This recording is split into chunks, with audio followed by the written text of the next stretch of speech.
Suspense. And the producer of radio's outstanding theater of thrills, the master of mystery and adventure, William N. Robeson. Am I my brother's keeper? Has often been the agonized cry of mankind when the troubles of his fellows have been heaped upon his shoulders. Our story tells of a man who was not his brother's keeper, but who was designed to be his brother's corpse. And it requires one actor to play identical twins. Now, dual identity roles are difficult enough in the visual medium, but they can be solved by technical tricks. In radio, they depend completely on the vocal skill of the actor. That is why we have asked one of radio's finest actors, Mr. Karl Swenson, to complete this assignment. Listen then as Mr. Swenson stars in The $5 Tip, which begins in exactly 1 minute. Another visit with Joe and Daphne Forsythe. Joe, Yeah, Daphne? you think I should go on a diet? No. But I'm adding weight. Only in the right places. Flatterer. Seriously, if I put on any more pounds, I'll be out of style. What style? The current one. It calls for that slim, chic look. The beanpole look, you mean. Boy, I don't get it. Here we are, citizens of the healthiest country on earth, with hundreds of different kinds of good food. And what are Americans doing? They're starving themselves. Well, it's fashionable. I don't want you to lose interest in my figure. Don't worry, I won't. Say, speaking of that, look at this. Here's a figure with real interest. Oh? $45 billion. It says here in the paper that the investment in United States savings bonds has reached more than $45 billion. What do you think of that figure? That's a lot of money. And just think, every $3 invested in bonds pays back $4. That's real interest for you. I know. And every savings bond is guaranteed by the government. Right. Oh, Joe, I wish you cared about my figure the way you do about those bonds you buy every payday. Honey, I've got great interest in both. Well, you just see that you stay that way. And now, $5 Tip, starring Karl Swenson. A tale well calculated to keep you in suspense.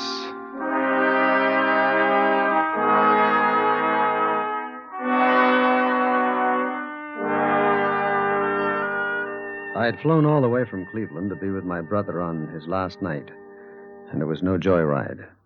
His picture was on page 1 of the Tribune under a big black headline. Governor denies appeal. Jardine to die tonight.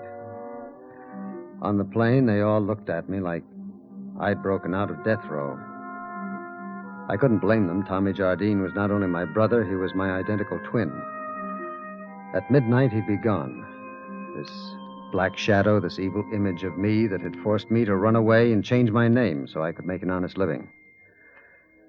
Jackie Cavanaugh, his girl, had begged me to come on, and after all, I felt I owed him this last night, just for the relief I would know afterward. I found the Blue Hour, a quiet little bistro where she'd asked me to meet her. Stopped at the check stand, leave my hat and suitcase.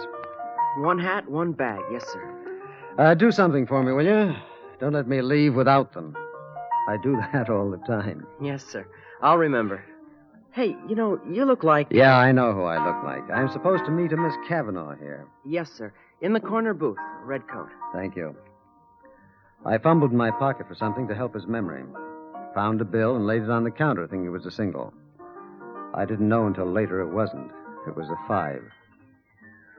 All things considered, it was the best $5 I ever spent. Jackie Cavanaugh was staring into her scotch, looking very lonely. And she had reason to. She'd been in love with Tommy for as long as I could remember. Sit down, Mark. Thanks. What time will we do over there? 8:30. No visitors until 8:30. The warden's a bearcat for rules. You're looking more like Tommy every day, Mark. There's nothing I can do about that. Try to be kind to him on his last night, will you? Yeah. I'll try.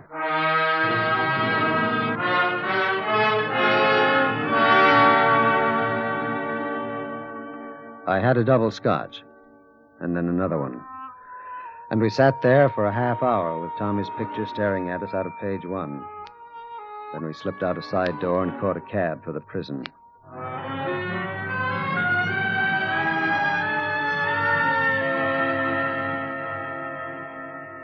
The warden was a thin-faced, white-haired man with a tired, worried look in his eyes. I'd like you both to know you're legally entitled to visit Tommy Jardine tonight. But I must also make clear I don't approve of it. Why not? He's facing the greatest trial a man can be put to. He can do it best alone. He's called for his parish priest. 2 of them are down there now. And if you insist on seeing him, you'll have to decide now. In 5 minutes, the main gates will be locked until after the execution. Mark, I think I'll stay here. Well, I thought... So did I. But I just can't bear to go through with it. I understand. All right, Warden, I'll see him alone.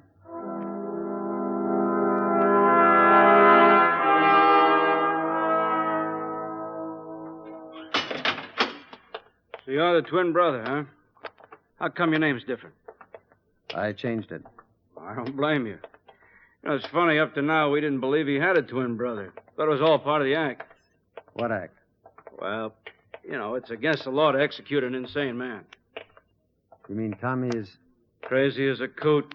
Or at least that's what he'd like us to think. It's turned into an endurance contest. 3 days and nights without a let-up. And you know what it'll add up to, don't you? He'll go to the chair, sound insane, and we'll go to the nut house. The priest is in there with him. All right, go ahead. Excuse me, Father. Yes? You got company, Jardine. Hello, Tommy. Huh? What do you know? So you had the nerve to come after all. Padre, shake hands with my brother. I'll be back in 15 minutes, Mr. Heston. Hey, listen to me, you idiot. My name is Heston. Mark Heston. Shut up, Jardine. Look, do I have to die to prove it? Padre, how can I convince him? What can I do? Look at him, on! You see what I mean, Mr. Heston? It's been going on like this day and night. He's driving us nuts. He'll be all right. Funny. Seems to come over him every so often. Perfectly rational 1 minute, and then... Yeah. Well, Padre, see you in 15 minutes. Tommy. Huh? What happened? Did I do it again? Yes, son. You said you were Mark, just like before. Oh. Mark? I'm sorry, Mark. I don't know why. We understand, don't we, Mr. Heston? Sure. Is there anything I can do for you, Tommy? Afterwards? Well, he does have some personal affairs to clean up. Yeah, I'll be leaving some cash for one thing. In a safe deposit box in Detroit. And, there's a car and some personal stuff. That'll all go to Jackie.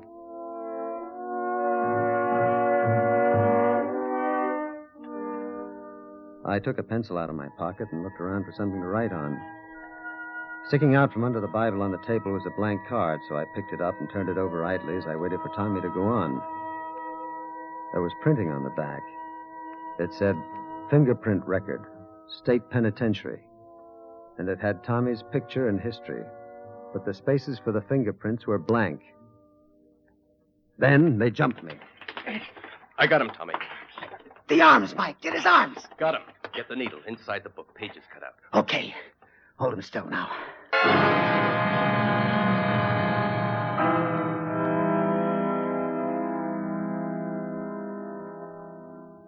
All right, come on, Jardine. Wake up. All right, snap out of it, punk. All right, get the leg out from under you. That's a boy. All right, now... Hey, wait. What are you doing? What is this? Look, Jardine, will you save the act for the newspaper boys, huh? Look, I'm not Jardine. I'm Heston. I'm Mark Heston. I'm Marilyn Monroe. Hey, wait, listen. Oh, you listen, Jardine. I'm fed up with this act. You either play ball or job or no job, I kick your teeth in. Let go of me. What are you doing? I'm slitting your trouser leg because that's where we fasten the electrode. It's 10 after 11. In less than an hour, you go to the chair.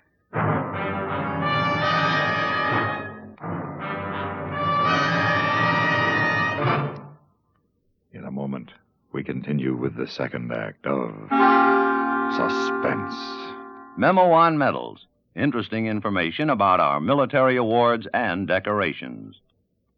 Campaign medals were authorized by Congress in 1905 for all officers and men engaged in specified wars and military action, including such widely divergent battles as the Civil War in the United States and the Boxer Rebellion in China. The Navy and Marine Corps have a special Manila Bay Medal for members of the United States Asiatic Squadron under command of Commodore George Dewey in May of 1898. The Haitian campaign of 1915 is commemorated with a medal, as is the Santo Domingo expedition, which suppressed a revolt in that country and preserved order during elections in 1916. The Army has its Mexican Service Medal for those involved in any of several expeditions or engagements from April 12, 1911 through June 16, 1919.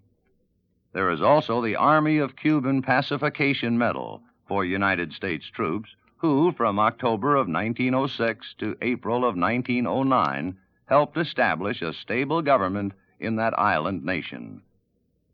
The Victory Medal was initially awarded to all United States service personnel in World War I expeditionary forces, including, for the first time, women serving in the military units.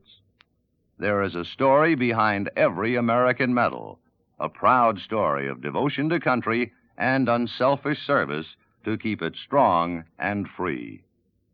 And now, starring Karl Swenson, Act Two of $5 Tip. Slowly, one by one, the facts came into focus. I was in cell 4 of death row, in Tommy's prison uniform.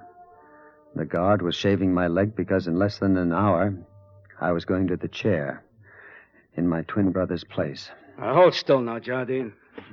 I'm not Jardine, I tell you. I'm Mark Heston. Now get that through your thick skull, and then bring the warden here. You'll see the warden in 45 minutes. The law says he's got to be there when they pull the switch. Look, do you see this on my arm here? What about it? That is a mark from a hypodermic needle. That was why I was asleep just now. Uh-huh. The Padre, do you remember him? Yeah. He's a phony. His name is Mike, and he's a friend of Tommy's. And he had the needle inside the Bible that he was carrying. Is that so? And they hit me right after you left. Now, I know it sounds crazy, but they pulled it off. Oh, they should have known better than to try a wild thing like that now, shouldn't they? You don't believe me. This mark on my arm. Now, look. You gotta believe that. Oh, I believe it. You showed it to me yesterday. I wasn't here yesterday. Listen to me. That was part of the build-up. Can't you see that? Like the Insanity Act and everything else. Listen to me, you stupid jerk. The rule book says we don't rough up the customers, Jardine. However, in your case, I'm going to make an exception. Please believe me. My name is Heston, Mark Heston.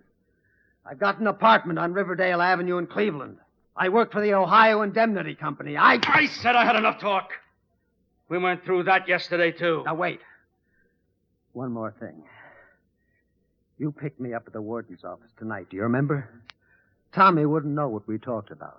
About my name first. You asked me why it was Heston, why it was different. Then about Tommy's act. Oh, sure. You pumped your brother about that stuff while he was here. He told me when he left with the Padre. All right, then. Put down that chair. Get the warden. Give me that chair. Get the warden. Okay, Jardine. I'll get the warden. I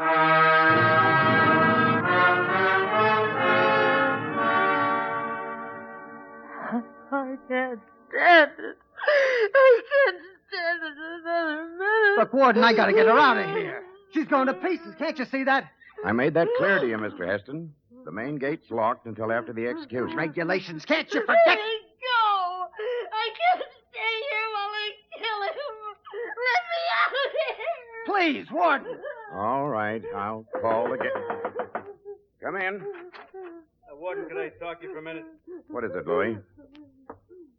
I can't handle Jardine. All right. Excuse me a minute, please.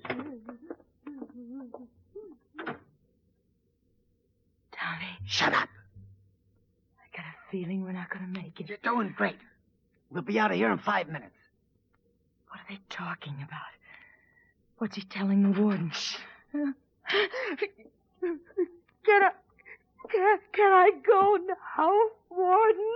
I'm afraid you two will have to stay here in the office for a few minutes. I may need you.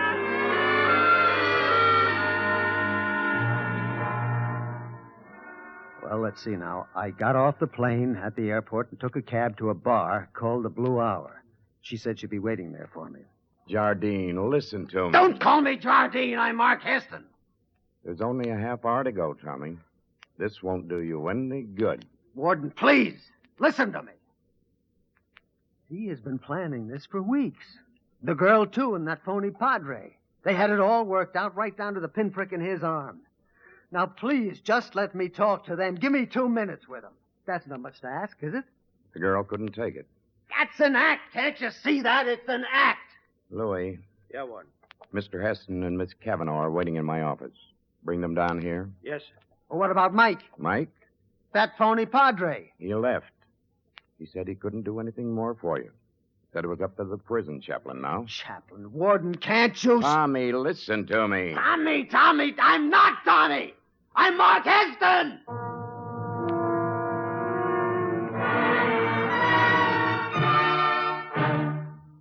In just a moment, we continue with the third act of Suspense. We have, together, ample capacity and freedom to defend freedom. This is NATO, the North Atlantic Treaty Organization. The 15 nations comprising the North Atlantic Treaty Organization have reaffirmed their faith in the aims of the United Nations. They have reaffirmed a desire to live in peace with all people, all governments. NATO is a framework within which the member nations can cooperate in every way to achieve peace and freedom for the world in our time. The United States of America is a part of NATO. You should be aware of and alert to the objectives and programs of the North Atlantic Treaty Organization. And now, starring Karl Swenson, Act 3 of $5 Tip.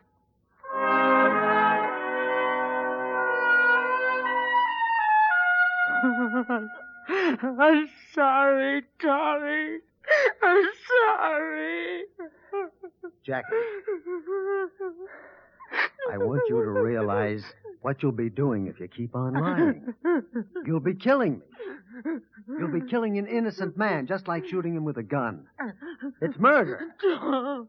Please don't. And they're going to find out, sooner or later. Tommy. Listen to me. I just told the warden how we met at the Blue Hour. You were wearing that red coat so I could find you, waiting for me in the corner booth. Blue Hour. Yes, you remember that, don't you, Jackie? The Blue Hour. A bar on North Lake Street. Well... Answer me! It won't work, Tommy. It just won't work. Warden, call them. Call the Blue Hour. They'll tell you that I was there. It's my job to give you every reasonable consideration, Tommy. But there are limits. Limits? This is the limit. This is ridiculous. What about the fingerprints? You have his fingerprints here on file, right here in the prison. Why don't you... I remembered then. The blank fingerprint card sticking out from under the Bible. There was a faint smudge of ink on my fingertips. They had thought of everything. I thought it might come to this, Tommy. We stopped at the files on the way down and picked up your card. Give me your hand. Warden, I forgot to tell you something. Give me the ink pad, Louis. Yes, sir. No, Warden, I hope this will settle it once and for It won't all. settle anything. I looked at Tommy while they took my prints. The corner of his mouth was twitching again. But he didn't dare look me in the eye. Well, there you are, Jardine. They match perfectly. Well, of course they match. They're my prints on the card. My brother and that phony priest took them while I was unconscious and switched cards in the files. Come on, Louis. Yes, sir. Tommy, it's 20 minutes to 12. Prison chaplain will be here in 5 minutes if you want him. Wait! Look, don't you walk out on me. I am Mark Heston, I tell you. There was a switch. Look! Look at him! Can't you see it? You've got the wrong man! The wrong man! There was my last faint hope. And all that was left was the horrible, unbelievable truth. They were going to do it. They were actually going to execute me. The lights dimmed, then brightened, and then dimmed again. And from down the corridor behind the door came a faint whine.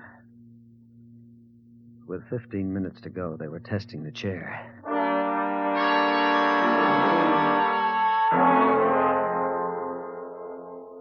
15 minutes. The prison chaplain came in. I had nothing more to say, nothing anyone would believe, so I told him to go away. Then Louis came back with a couple of assistants, and they shaved my head. 8 minutes. 7. 6. A kind of paralysis took me. I could hardly stand up. I could hardly breathe. 3 minutes.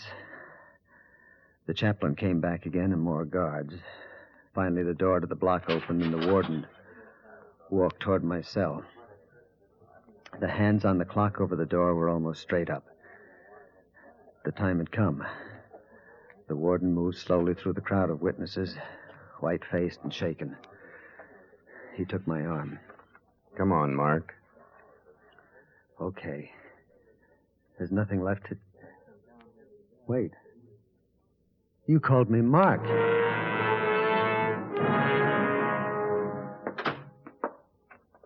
Sit down, Mark. Where are my brother and the girl? They're holding them downstairs. There he is, Warden. Name is Willie. Thank you, sir. Oh, Mr. Heston. I know it sounds kind of stupid to say I'm sorry, but... No, forget it, Louis. Thanks. You probably don't remember me, mister, but... Sure, you're the hat check kid at the Blue Hour. I was reaching for the phone to call the gate so your brother and the girl could leave when it rang. They were calling about Willie here. He was at the gate trying to get in. Well, Willie, how did you... I waited till the taxi you took came back, and I asked the driver where you went. Yeah, but why? Well, you left your hat and bag.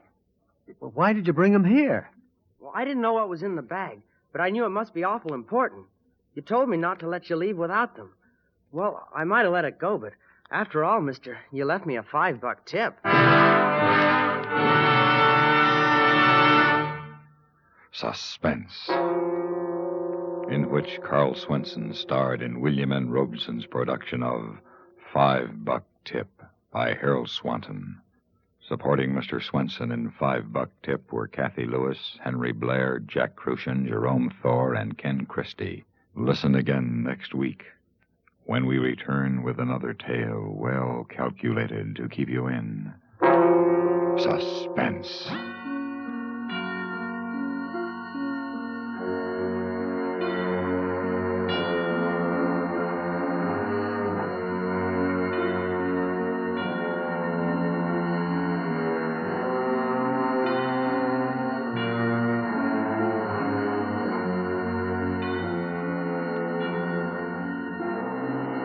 Suspense has been brought to you through the worldwide facilities of the United States Armed Forces Radio and Television Service.